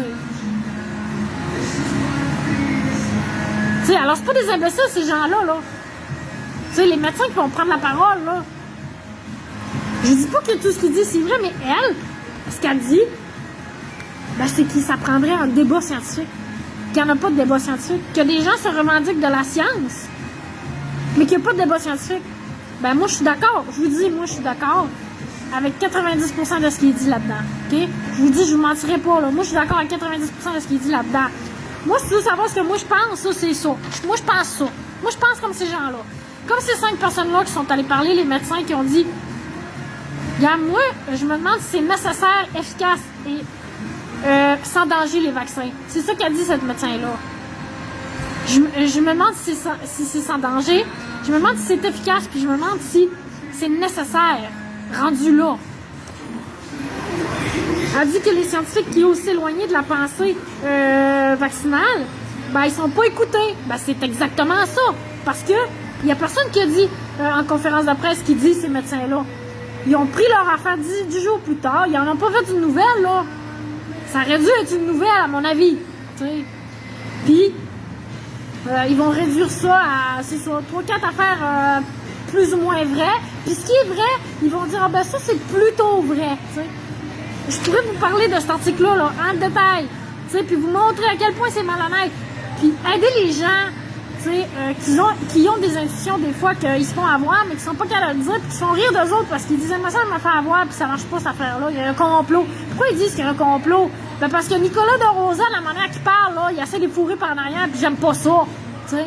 J'aime pas ça de la manière que Nicolas de Rosa, il agit. T'sais. J'aime pas son comportement. J'aime pas comment Nicolas de Rosa pense qu'il est plus qualifié que Carole Xavier, le docteur Alain Roux, Jean-Yves Dionne, pharmacien, Franck Cubégué, j'ai pas trop bien compris son nom, dentiste, et une autre pharmacienne dont j'ai pas le nom, Annie Fortin. Il pense que lui est plus intelligent et plus smart que tous ces gens-là. Il se prend pour qui, Nicolas de Rosa? C'est pas la première fois que je le dis, j'ai trouvé prétentieux les décrypteurs, là, tu sais.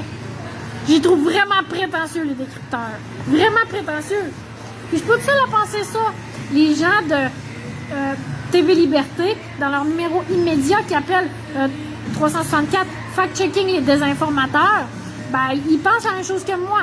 T'sais, ils disent que ben, il y a des fact-checkers qui font de la désinformation. Ils parlent du décodeur du monde, de AFP Factuel, d'une autre Libération. la droite. Fait que là, la droite dit, donnez-nous de l'argent. Nous, on est une petite équipe. Nous, on va faire le travail pour vous, mais donnez-nous de l'argent, tu sais. Puis, ils font une contre-propagande. Puis c'est ça que j'aime pas, tu sais. Alors, je comprends pourquoi Nicolas de Rosa, il fait ce qu'il fait. Parce qu'il n'aime pas la propagande que la droite fait. Tu sais, alors j'aimerais ça que la droite comprenne aussi pourquoi les journalistes font ça. Parce que vous traitez un peu les journalistes d'idiots, tu sais, à quelque part aussi. Fait qu'ils se vengent un peu, les journalistes, tu sais. Mais c'est ça que je trouve malsain. Ils sont pas assez bienveillants pour couvrir une conférence de presse avec la même naïveté qu'ils couvrent les conférences de François Legault. Bon, ils couvrent la conférence de Réinfo COVID d'une manière différente parce que c'est Réinfo COVID, c'est du profilage. C'est du profilage que fait Radio-Canada. C'est ça du profilage social. Ce qu'ils font aux itinérants, je sais quoi, ça s'engage dans la rue. Ils vont profiler ces gens-là. Alors, imaginez-vous, si vous êtes des médecins d'expérience, puis que vous dites, moi je vais aller dire ce que je pense, puis vous faites dire, vous faites ramasser par les décrypteurs, non, vous faites pas dire, les médecins ont dit telle affaire, puis on a considéré telle chose. Bon. Elle dit, il y a déjà plusieurs... la situation que nous vivons met en péril la santé des milliers de soignants quelques milliers de soignants qui ont refusé la vaccination. Moi, je pensais que c'était plutôt quelques centaines, mais bon, à voir. Tu sais, à un moment donné, les décrypteurs, ils disent que la pharmacienne a dit qu'il y a seulement une personne en bas de 19 ans qui est morte de la COVID, mais il dit c'est plutôt 2. Tu sais, quand je vous dis que c'est malhonnête, là, c'est ça que je veux dire par malhonnête. Tu fais du fact-checking pour dire qu'il n'y a pas un jeune qui est mort de la COVID, qu'il y en a 2 qui sont morts de la COVID. Tu me niaises-tu, Nicolas de Rosa? Veux-tu que chaque moi aussi, tabarnak, tu niaises-tu le monde, là? C'est quoi ça veut dire? Ça veut dire que c'est quasiment... ça vaut pas la peine d'en parler. Ça existe à peu près pas. Mais on dirait que vous êtes pas capable de prendre de quoi et de donner un sens à ça. C'est ça que j'aime pas. Tu sais, alors ça peut être une genre d'erreur qu'elle a fait. C'est pas de la désinformation. Tu sais, ça peut être un fait qui lui a échappé. Mais c'est ça, si toi tu fouilles pendant 10 jours, tu vas en trouver quelqu'un qui est mort. Puis encore... je sais pas s'il s'agit de celui qui était obèse morbide. Tu sais, mais il y a des comorbidités qui sont probablement associées à ce décès-là aussi. Alors moi, si tu veux que j'aille faire du fact-checking sur les 2 cas que tu m'as dit, on va aller chercher les deux jeunes de moins de 19 ans qui sont morts, puis on va essayer de dresser leur profil, puis voir jusqu'à quel point ils étaient en santé ou pas en santé. Puis s'ils sont morts de la COVID ou de l'hépatite, ou de la leucémie, ou de l'obésité morbide. Tu sais, alors c'est facile pour les décrypteurs. Tu sais, de dire des choses, d'affirmer des choses, puis d'essayer de les prendre en défaut sur des conneries comme ça. Pour moi, c'est une connerie, tu sais.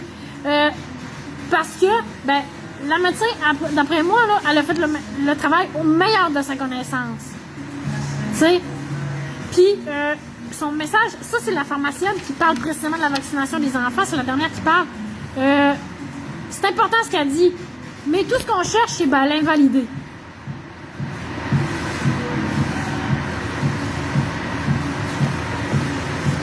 Alors, cette médecin-là, vous irez l'écouter ce qu'elle dit, c'est tellement important. T'sais. Puis là, comme je vous dis, je suis pas... j'ai pas envie de faire comme Samuel Grenier puis dire partagez-le, c'est important, nanana. Je suis pas au service de Samuel Grenier, là. J'ai pas une cote, moi, là, pour dire ça, là. Je vous dis que je pense que c'est important que les gens entendent ce point de vue-là. Je pense que c'est important que les gens entendent ces médecins-là. Puis c'est ça qu'elle dit précisément, elle. Il n'y en a pas de débat scientifique. Puis si tu dis pas la même affaire que l'autre, tu te fais pas écouter. C'est ça. Ils écoutent pas Nicolas de Rosa. Ils les écoutent pas. Il fait son affaire avec ses œillères. Check. Il reste 20 minutes. Alors, elle dit que la situation, ça va exacerber la fragilité de notre système de santé tout entier. Bon, alors la vaccination des soignants, on sait que ça a été abandonné depuis, là, tu sais. Mais est-ce que ça excuse le gouvernement, tu sais, d'avoir viré tout le monde à l'envers pour de quoi qu'il n'y avait pas de bon sens, tu sais? Les conséquences de l'approche privilégiée pour faire face à cette pandémie sont déjà visibles dans le système de santé. C'est ce qu'a dit Carole Xavier, médecin de 29 ans d'expérience au CIUS en Estrie, en Outaouais. Problème accru de santé mentale chez les jeunes et moins jeunes, vrai. Il dit pas ça, Nicolas de Rosa. Nicolas de Rosa, il prend pas tout ce que ces médecins-là disent qui sont vrais. Non, il fait pas le fact-checking des vrais, il fait juste le fact-checking des faux. Ben ça, c'est de la désinformation, Nicolas de Rosa, ainsi que les décrypteurs. Vous faites de la désinformation. Quand vous prenez le contenu de quelqu'un, mettons que vous prenez le contenu d'un médecin. Je vais vous donner un exemple. Moi, ce qu'elle a dit, là, j'ai jugé qu'elle avait fait une erreur dans ce qu'elle a dit. Je vais vous dire c'est quoi l'erreur qu'elle a fait. C'est la suivante. Elle dit que ça cause une aggravation du système de santé, la vaccination. Elle dit que ça constitue une multiplication des bris de services engendrés par la vaccination obligatoire. Non. Ça ne crée pas un bris de service engendré par la vaccination obligatoire seulement. Ça crée un bris de service engendré par les mesures sanitaires depuis le début, dont le confinement, etc., etc. Alors, les bris de service, il y en a eu déjà plusieurs depuis la pandémie qui ne sont pas tous liés à l'obligation vaccinale. Alors, dans tout ce que cette médecin-là a dit dans son 4 minutes, c'est la seule chose que je pourrais dire, que je pourrais nuancer. Elle dit, dans le fond, que la cause des bris de service, c'est la vaccination obligatoire des soignants, mais il y en a eu d'autres des bris de service avant. Fait que c'est juste une petite nuance à apporter. Fait que comprenez-vous que pour moi, c'est comme, je prends mes élèves médecins, OK? Moi, maintenant, j'ai une de mes élèves médecins, là, que j'ai eu. Elle avait 98% de moyenne. C'est comme si tu viens me prendre mon élève, là, ma meilleure élève de ma classe, là, tu viens me dire que le 2% de ce qu'elle a dit, c'est pas vrai, puis que tu me bâtis un article là-dessus pour me dire que le 2% de ce que Noura Hassan vient de dire, ben c'est pas vrai. Excusez-moi, j'ai nommé cet élève-là. C'était ma meilleure élève que j'ai jamais eue de ma vie. Je vous le dis, là, c'était mon élève la plus brillante. J'en ai eu d'autres des élèves brillants. Donc, un médecin aujourd'hui, je me demandais ce qu'elle en pense de ça. T'sais. Je serais curieuse de demander à Noura Hassan qu'est-ce qu'elle en pense de ça de toute la pandémie. C'est la meilleure élève que j'ai eue. J'en ai eu 4-5 de ces excellents élèves. Je dis c'est la meilleure, mais dans mes 4-5 meilleurs. Mais dans mon top 1, moi je dis que c'est. Il y avait François, il y avait Sam, puis il y avait Julia, c'est mes 4 meilleurs élèves. Puis il y en avait plusieurs autres dans ces deux groupes-là de français langue maternelle qui étaient excellents élèves, très intelligents. Je me demande qu'est-ce qu'ils en penseraient de ça, mes élèves les plus doués. Je me demande qu'est-ce que moi je dirais si Alexis de Lancer ou Nicolas de Rosa, il allait prendre le travail de Sam Rose, mon meilleur élève que j'avais à Riverside, puis qui avait 90% de moyenne, puis qui irait démolir ce que Sam Rose disait en disant parce que 2% de ce qu'il dit Sam Rose, c'est pas vrai. Ah, mais toi, c'est quoi ta moyenne? C'est 90%, c'est 85% Nicolas de Rosa, mais peut-être que t'es moins fort que la médecin que t'essayes de démolir. Peut-être que t'es moins intelligent que la généticienne Alexandra Côte que t'essayes de démolir. C'est ça qui m'insulte du travail des décrypteurs. T'sais, ils prennent 10 jours pour aller débâtir le petit 2% de ce que les médecins disent qui n'est pas vrai. Ben, c'est sûr que c'est pas des machines, c'est des êtres humains. Mais tu penses que Arruda, c'est pas un être humain puis que tout ce qu'il dit, c'est vrai. Tu sais, Arruda, lui, a dit une chose et son contraire, mais ça, c'était pas grave, ça, depuis le début de la pandémie. Alors, on ne reviendra pas sur la question des masques, mais on sait très bien que les masques, c'est très controversé, l'efficacité, etc., etc. Mais on a conventionnellement accepté qu'on allait utiliser ce moyen-là. On a fait notre deuil que c'est de la science, puis on a dit que ça allait être ça. T'sais. Soit dit en passant, je veux juste vous dire, même s'il y a personne qui regarde mon live en direct, les gens peuvent le regarder en différé. Je fais pas mes lives particulièrement parce que je veux faire des lives. Je fais mes lives parce que j'ai un bulletin de nouvelles à faire, puis que vous l'écoutiez maintenant ou plus tard, ça me dérange pas. Peut-être que vous allez l'écouter l'année prochaine. T'sais. Mais moi, j'ai des affaires à dire. Fait que, je les dis, puis vous les écoutez si ça vous tente et quand ça vous tente. Mais c'est sûr que je trouve ça important, ce que j'ai à dire aussi, puis j'aimerais ça avoir du feedback de temps en temps. T'sais. Ceci dit, allez me niaiser pour me dire que la pharmacienne Annie Fortin, a dit qu'il n'y a pas vraiment eu, elle dit qu'il y a eu un jeune qui est mort. C'est un argument qu'elle utilise pour dire la vaccination, c'est plus dangereux pour les jeunes que la COVID. Moi, j'ai cette intuition-là depuis le début, puis je suis pas capable d'aller vérifier les chiffres à cause de ma situation. C'est pour ça que je vous dis que c'est une violation des droits de la personne, parce que si moi, je suis pas capable de travailler, puis que Nicolas de Rosa, il invalide ce que dit Annie Fortin, puis que ce qu'Annie Fortin a dit, en fait, c'est vrai. Est-ce que c'est vrai que, il y a 1 à 3 jeunes sur 100 000 qui décèdent du vaccin? Là, on me dit que ça vient du VAERS, puis que le VAERS, c'est pas super fiable. T'sais? Là, on est en train d'essayer d'évalider le VAERS. Le VAERS, c'est une base de données américaine dans laquelle sont rapportés les effets secondaires des vaccins depuis que le monde est monde. C'est comme la chose de référence. Alors là, les décrypteurs sont rendus plus la référence que le VAERS. Pourquoi? Parce que l'université McGill, ils ont dit que le VAERS, il était mal utilisé par les gens qui étaient dans les théories du complot pour valider leur théorie. Alors, ça fait pas l'affaire des gens que la droite utilise les données divers à leur avantage. Mais eux, ils pourraient l'utiliser, les données, à leur avantage. Puis ça, nous autres, on n'aurait rien le droit de dire.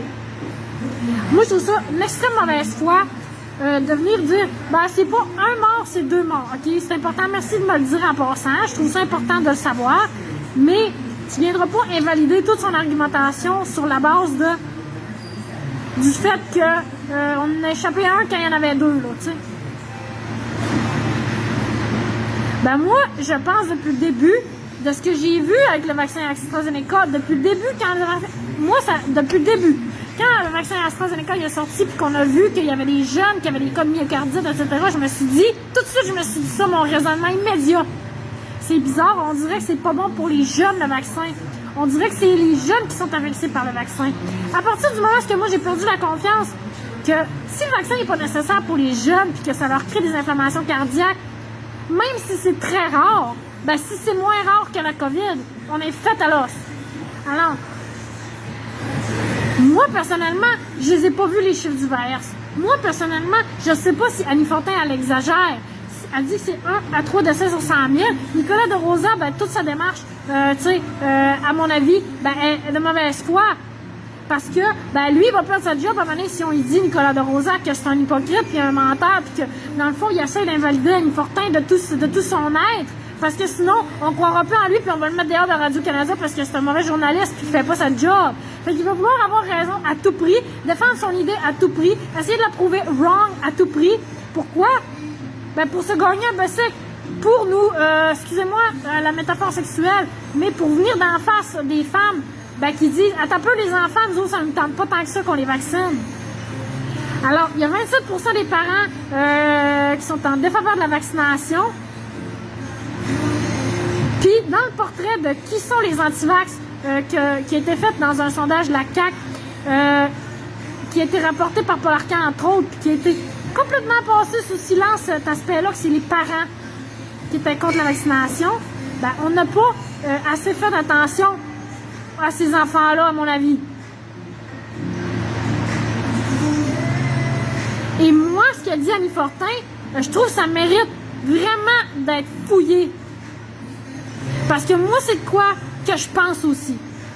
De vous dire que c'est fondé à 100%, ben là, ils vont utiliser l'argument massu, comme je vous dis.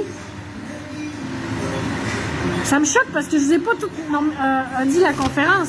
J'ai tout pris en note. Il me reste 10 minutes avant la fin de ce topo. Pour moi, c'est très, très, très, très grave, ça, là. Ils vont dire qu'on n'a pas de preuve de cause à effet entre les vaccins et les décès. Et ça, c'est très, très, très, très, très grave, à mon avis. Parce que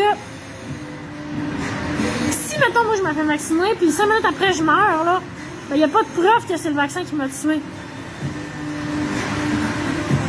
Et là, ben, Radio-Canada, en gros, ils vont essayer de discréditer tout ce que ces médecins-là ont dit sur la base de cet argument-là, qui est leur argument principal, à mon avis, de dire...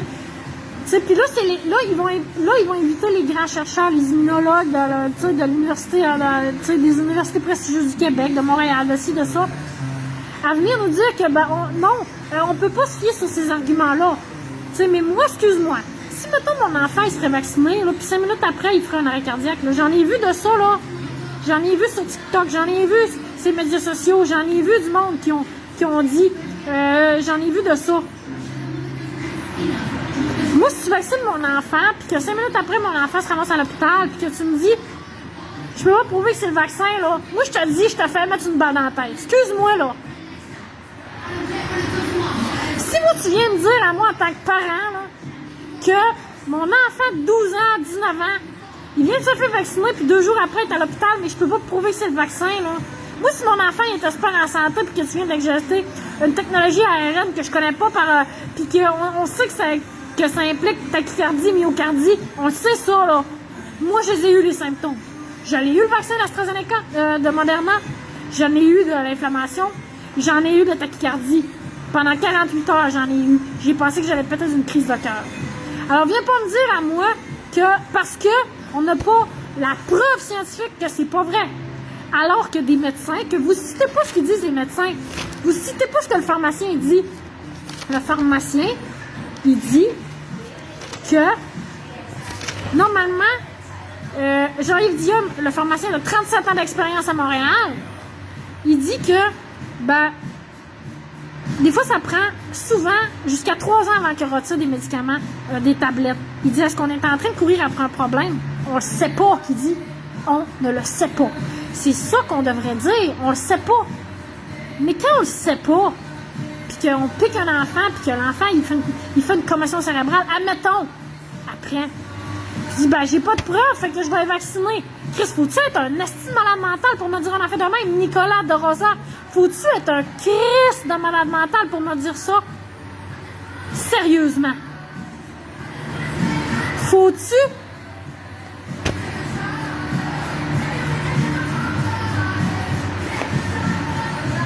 Vous êtes autiste. Vous êtes malade mentaux de dire que parce qu'on n'a pas de preuves, ça n'existe pas. Parce qu'on n'a pas de preuves, c'est pas vrai. Non, vous voulez pas utiliser la logique, le gros bon sens, le sens de la déduction. Ces médecins-là, ils utilisent leur intelligence. Ils font pas juste des robots de fact-checking. Savez-vous comment c'est dangereux, le fact-checking? Vous vous comportez comme des algorithmes. Les algorithmes, ça pense pas, ça n'a pas d'empathie. On dirait que vous n'avez pas d'empathie. C'est terrible, ce que vous faites, les décrypteurs. C'est terrible. Alors, cette médecin-là donne plusieurs effets. Elle parle de l'accentuation dramatique des retards de tous les services. Par exemple, les consultations médicales, les chirurgies, endoscopie, imagerie, diagnostic et traitement. Elle dit aussi que la peur de ces 2 dernières années qui a été entretenue, qu'elle soit justifiée ou non, a provoqué des ruptures sociales et familiales. Et elle dit que seul un vrai débat scientifique permettrait de prendre les meilleures décisions possibles pour le peuple québécois. Elle dit un vrai débat qui mettrait en présence des scientifiques, des chercheurs pour explorer ensemble les nombreuses facettes d'une situation bien complexe qui ne saurait trouver de bonnes solutions si on continue à se priver de toute l'expertise scientifique et médicale. Ben oui, parce que on dit pas ce qu'ils disent ces médecins-là. On dit juste, 5% de ce qu'il dit, là, on va faire un article de 14 pages pour te dire que c'est pas vrai. Moi, c'est ça que je suis en train de défendre mes élèves doués en ce moment. Je suis en train de défendre mes élèves qui ont 95% de moyenne, là, puis le journaliste de 85% de moyenne, là, il est en train de dire que il vient de passer 10 jours pour me prouver que lui qui est plus intelligent que lui dans ma classe, là, tout ce qu'il dit, c'est pas vrai. Mais excuse-moi, moi, je veux pas que ça soit le journaliste qui me soigne, je veux que ça soit le médecin. Et là, elle nous dit que ça va prendre du mal à guérir toutes ces ruptures-là puis ces bris-là. J'ai adoré cette médecin-là. Vous irez l'écouter, elle a du sens en maudit puis elle a de l'expérience.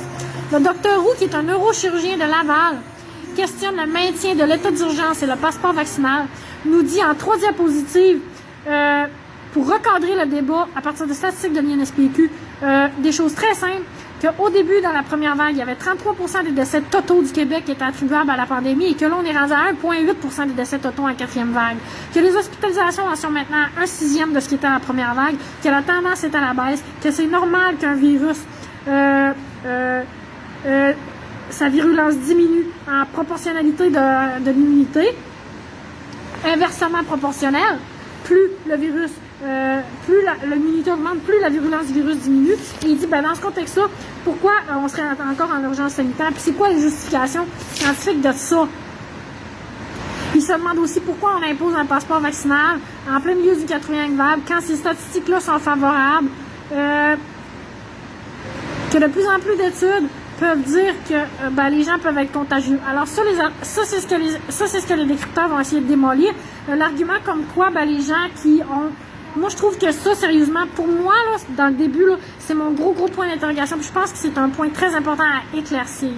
C'est-à-dire, j'ai des gens qui me disent d'un côté on continue d'être contagieux, puis on peut transmettre la COVID, puis on peut attraper la COVID même quand on est vacciné. Mais le discours principal, moi, me donne plein de statistiques qui me disent que le monde qui s'en va à l'hôpital, c'est du monde qui ne sont pas vaccinés, puis c'est les non-vaccinés qui sont dangereux, puis etc., etc. Alors, les décrypteurs, ils contribuent à nourrir ce pattern-là, qui me disent que finalement...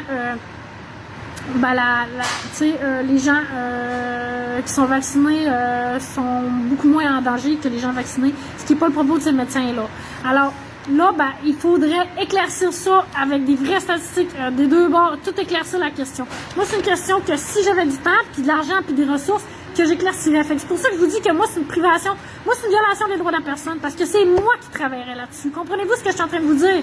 Moi, depuis le début de la vaccination, que je vois ça aller, ça, c'est un des sujets que je trouve les plus sérieux, les plus importants à éclaircir, à éclairer. Mais si moi, je peux payer pour fouiller cette question-là, puis faire du journalisme scientifique, pas du journalisme de fact-checking, du journalisme pendant, mettons, 3 mois, je m'intéresse à ce sujet-là, puis je sors vraiment important. Puis après, j'écris un article de 10 pages dans une revue comme l'Actualité ou Québec Science ou quelque chose, puis je dis, ben, voici ce qu'on en pense de l'efficacité de la vaccination, vraiment. Ben, OK. Mais là, lui, il me dit, ben, selon les études que j'ai lues, ben, c'est ça. Mais, tu sais, je vais finir avec ça parce qu'il me reste vraiment 2 minutes. Ce qu'ils disent, les décrypteurs, c'est, ben, selon les études de lui, la vaccination n'est pas si efficace que ça, elle n'empêche pas de transmettre et de pogner la COVID. Mais selon les autres études, non. Mais il ne cite pas un nombre d'études, puis il ne cite pas des statistiques. Alors, les statistiques, il cite, puis les 2%, puis les 0,02%, puis les 8%, puis les 46%, ils citent les décrypteurs quand ça fait leur affaire. Mais dans ce cas-ci, pour invalider les études de l'autre, on n'a pas plus un nombre d'études, puis on n'a pas plus des chiffres. On a qu'on dit que ben, d'autres études disent le contraire, mais on ne sait pas plus combien, c'est pas quantifié à ce point-là.